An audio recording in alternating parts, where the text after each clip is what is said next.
자, 이제 박정희 기념관 재단 형식 때문에 비슷한 점 저희가 잠시 후에 소개를 또 집중적으로 드리겠습니다.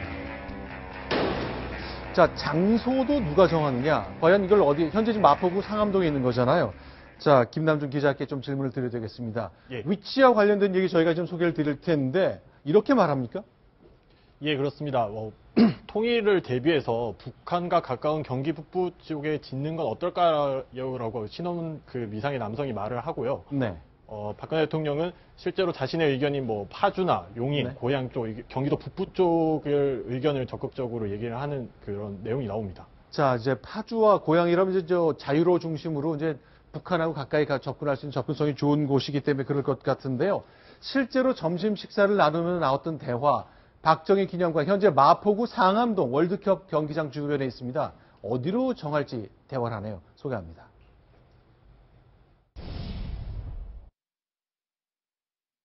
기념관 건립지라 그러면 서울의 쪽에는 어느 쪽이나? 그리고 한국이 서울을 중심에 어려우면 남북 통일이었을 때 그야 보통 그쪽으로 하겠습니다. 북쪽은 좀 가까운데. 그래서 거기 부분이 어디죠? 양평까지. 예, 파주, 경기도 쪽이 있었습니다. 근데 그쪽 경기도 쪽 거의 브랜드가 군사 보호지에서 하면은 용인이랑 땅값을 용인에서 그린 걸 때 불만이. 고향은 어때요? 고향. 그쪽은 어떠세요? 정대한 씨라고 연구소 책임자가 어디 있어요? 기대보다는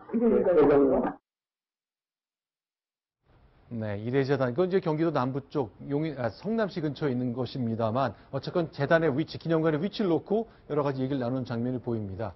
자, 통일 시대를 대비한다 뭐 그런 얘기가 나오는 걸로 보아 좀 더 큰 뜻을 갖게 됐나 보죠? 네, 이 짧은 기간 동안에 봐도 네. 세 사람 대화를 보면 최순실 씨 대화가 제일 좀 정치적이고 좀 감이 빠르다는 느낌이 듭니다. 그래서 용인하면 네. 그린벨트 지역 많은 거 아니냐? 또 전두환 이래재단까지 이렇게 생각을 하면 벌써 여러 가지 동물적인 감각이 뛰어나다는 생각이 들고 박정희 대통령이 아버지가 살아생전에 남북 통일에 관한 나름대로 소리 없이 또 노력도 했었고 또 어떤 냉전 체제 그런 부분이 또 컴플렉스 작용을 했거든요. 그런 아버지의 장단점을 일시에 상쇄를 하면서 통일 지도자의 이미지.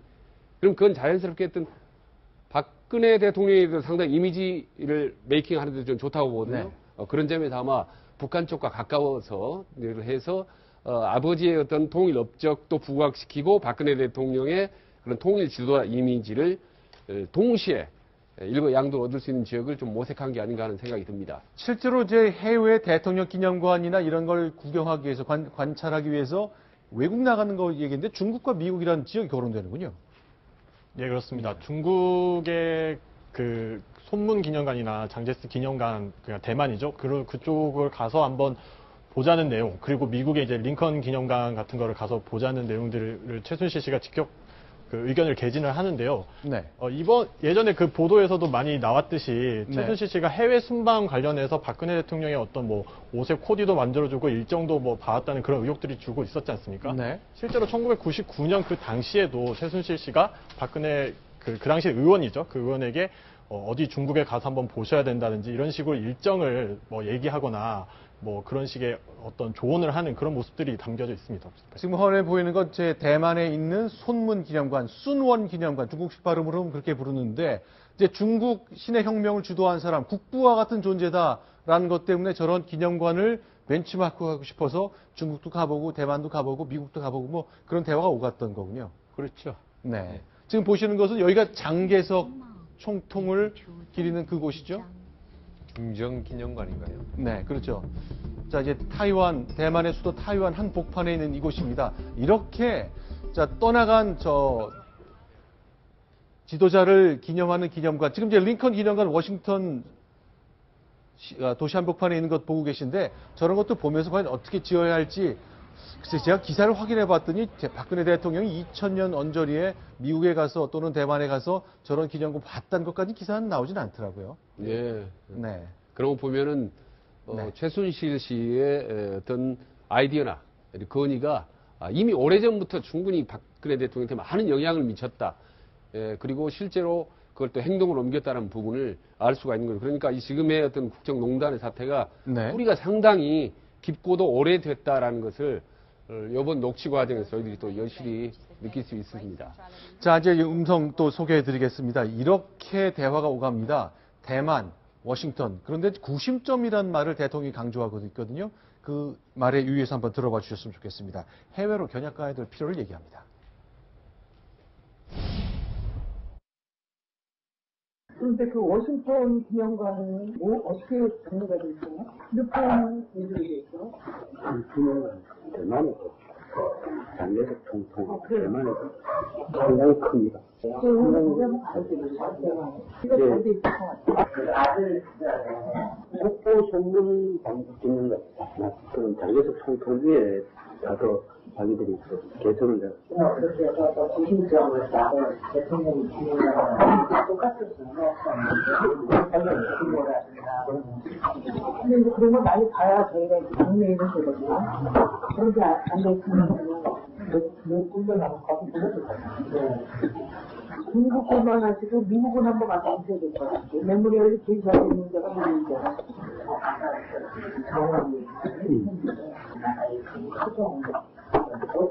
그런 거를 해가지고 여기 되면 한국에 하면서 아주 작동되는 한국 경험 한국 꽃들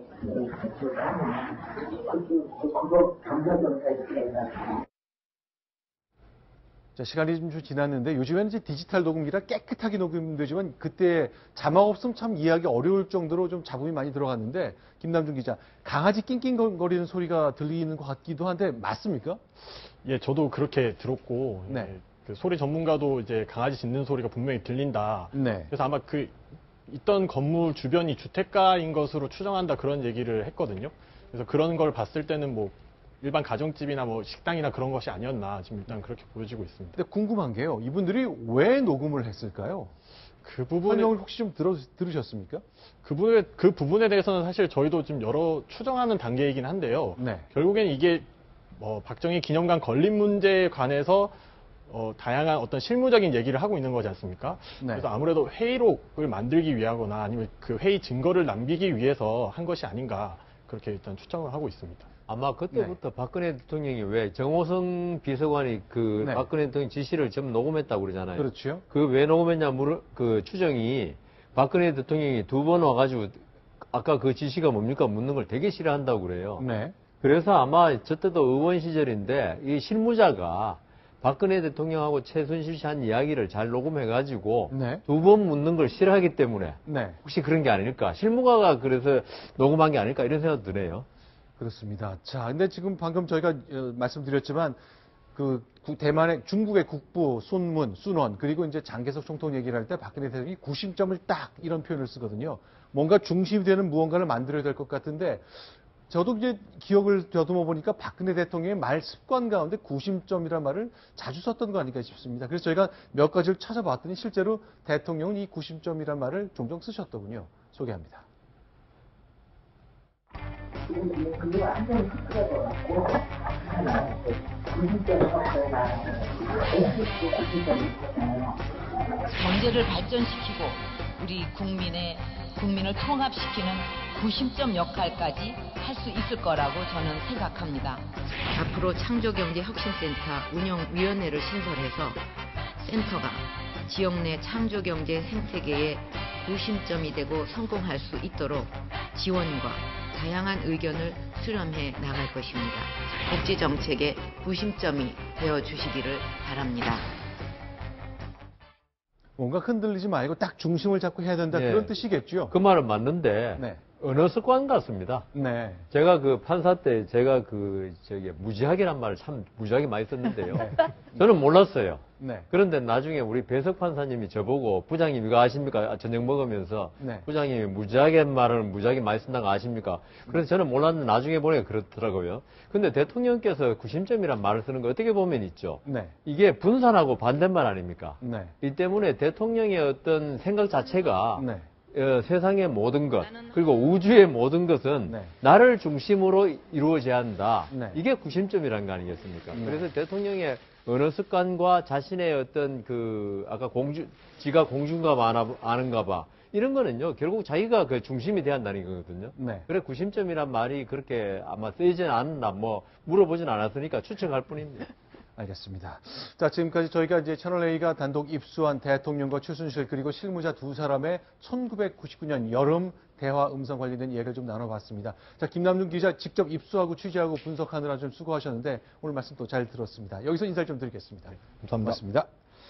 자, 이제 5번째 소식으로 넘어갑니다. 순위 보겠습니다.